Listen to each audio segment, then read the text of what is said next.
Hello. Piga ba, ingat piga. Yang ni. Yang ni.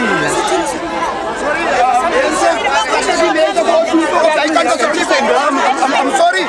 Yeah, I come to work. Please,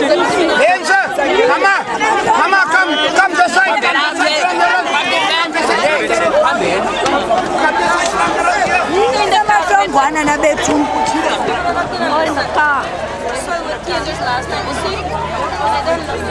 What happens is that we represent the faith-based community, so we work with all organizations.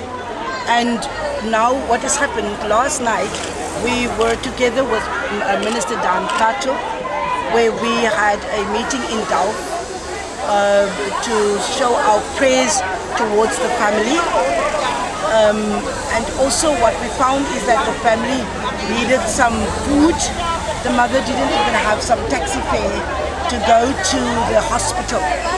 And the daughter is asking for the mother to be able to be there all the time.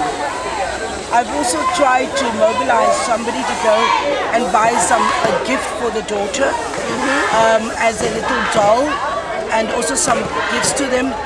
My concern is everybody is making a big scene, but we are not focusing on the primary victim, because it's good for us to have all these things doing, but what are we doing for those that were hurt?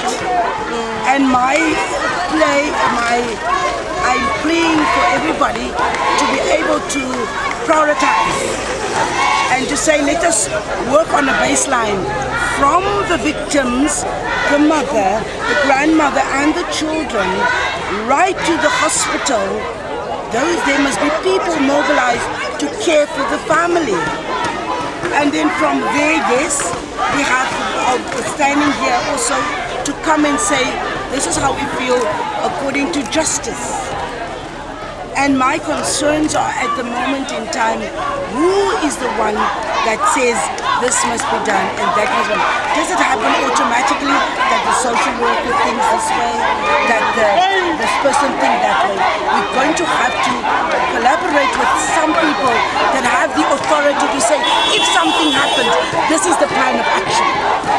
Because what happens, everything gets all confused, and then at the end of the day, we struggle with what is happening.